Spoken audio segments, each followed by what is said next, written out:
Now, money means nothing to me, nor boxing when it comes to the freedom of your people. So everything I'm doing, if it means hitchhike tomorrow, if it means be raggedy, if it means look for a job, I'll be happy because I can go to bed, my conscience is clear, and I didn't sell out or trade my people just because I could be rich in Hollywood with a yacht out here on my, that could be my yacht right there. Imagine it's valued at $200,000, but I wouldn't want that damn yacht if I couldn't go back over in the black neighborhood and protest a black woman being raped. The hell with the yacht. The hell with the championship. So I want the people to know this. What happens when Muhammad Ali, the greatest boxer alive, faces William F. Buckley Jr., one of America's most brilliant conservative intellectuals, in a live television debate? Buckley thinks he can outsmart Ali. He thinks Ali is being diseased by Elijah Muhammad. What happens next is an intellectual battle for the ages. This is Firing Line, William F. Buckley's famous debate show. Buckley is known for destroying opponents with logic, wit, and vocabulary. But tonight, he's facing Muhammad Ali, and Ali is not backing down.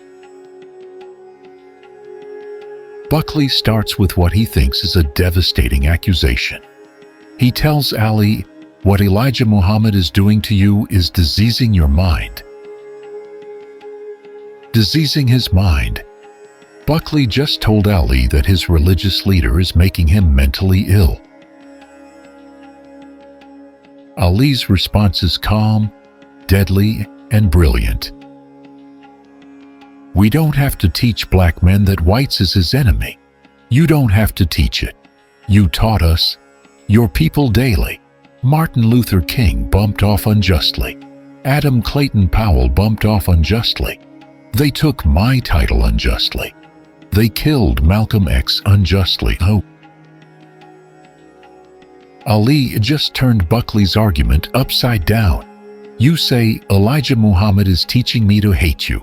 No, but your actions taught me. The lynchings, the murders, the injustice." Then Ali pulls out a newspaper, Muhammad Speaks, and challenges Buckley directly. Here's his latest newspaper. It's full of truth. You can get it in every city. If this is wrong, why doesn't anyone challenge it? You're intelligent. I'm intelligent. We all know he's here. Buckley tries another angle.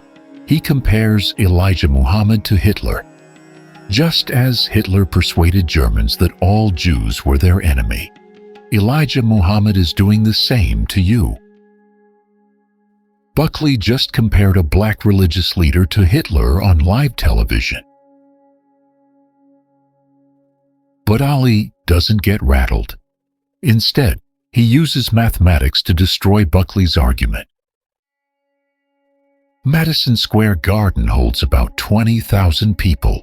If you could fill it with white liberals who will die for blacks, which is impossible, that's 20,000. You have 180 million whites in America, so you have 170 million who don't support us. What am I supposed to think? Ali just used math to prove his point. For every one white person who might help, there are thousands who won't. Buckley tries to trap Ali by asking, "Do you take it as a matter of faith that Elijah Muhammad cannot deceive you?" Ali's response is honest and direct. "I imagine he can deceive anybody if he wants to. But he's not deceiving us about white people. Everything he says about white people is right." Buckley asks, "Even when he says you're the devil?" Ali's answer, "Yes, sir, all the way." The audience gasps, but Ali isn't finished. He explains using biblical prophecy. The Bible predicted that the devil would rule earth for 6,000 years. Buckley shifts tactics. He points out that 97% of black Americans have not joined the Nation of Islam. Why has Elijah Muhammad been rejected by 97% of black people? Ali's answer is devastating. He explains that people haven't rejected the message. They just can't live up to the standards. I have a black friend. He says, I could be a Muslim. I believe the white man's the devil, but not the women. I got a pretty white girl, so he can't join because he's got a white girlfriend. Another fellow says, I go for everything you preach, but I got to have my pork chops. To be a follower of Elijah Muhammad, you have to give up alcohol, fornication, adultery, killing, stealing, lying. It's tough. Ali just explained that people don't reject the message because it's wrong. They reject it because it's too hard to follow. But then Ali drops a bombshell about why black leaders won't publicly support Elijah Muhammad. Many of your black people who come on your TV shows every week slip to our meetings, donate to him financially, have Muhammad speaks in their house under their beds. But when they see you, they just deny it. Many black leaders slip in his back door, civil rights leaders, but they don't want the press to know it. Ali just revealed that prominent black leaders secretly support Elijah Muhammad, but are too afraid to admit it publicly. Then the conversation shifts to Ali's legal situation. Buckley asks why Ali can't fight outside the country if America won't let him fight here. Ali's response reveals the government's true motivation. They took my passport. I had about $3 million in exhibitions lined up in Asia, Africa, and Europe. The prosecuting attorney from Washington told the judge, "We cannot let this man go to Japan because they are anti-American. They will praise him, make him a hero, might make him a millionaire fugitive." This is the key revelation. The government didn't stop Ali from fighting abroad because he was a draft dodger. They stopped him because he was too popular internationally. They were afraid he'd become a symbol of American injustice.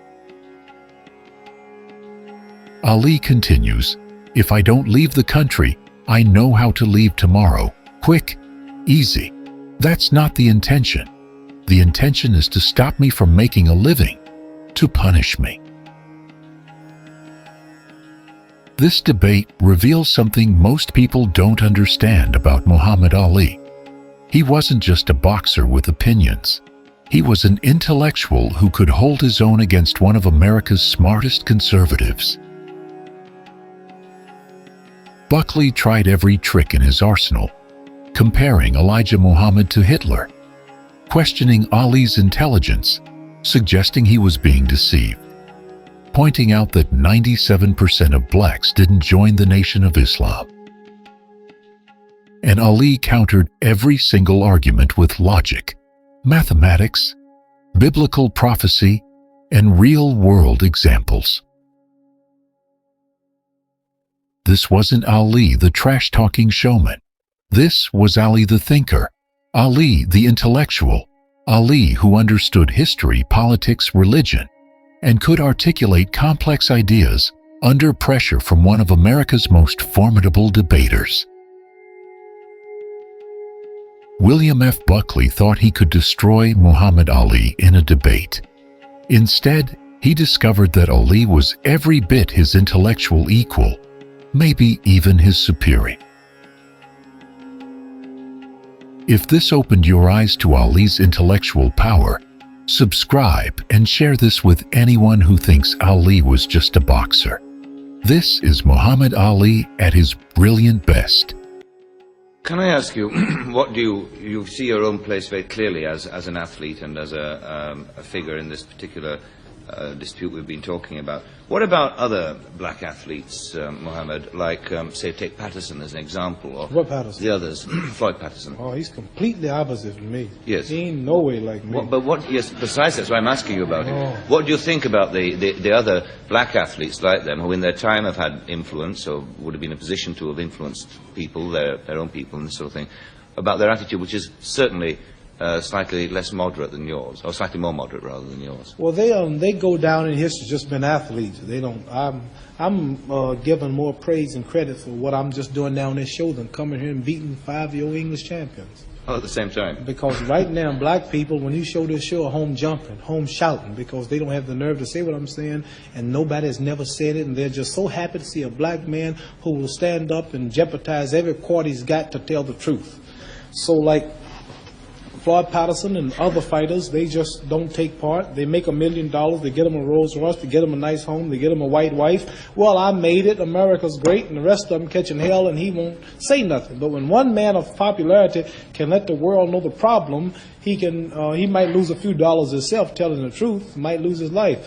But he's helping millions. But if I kept my mouth shut just because I can make millions, and then this ain't doing nothing. So I just love the freedom and the flesh and blood of my people more so than I do the money.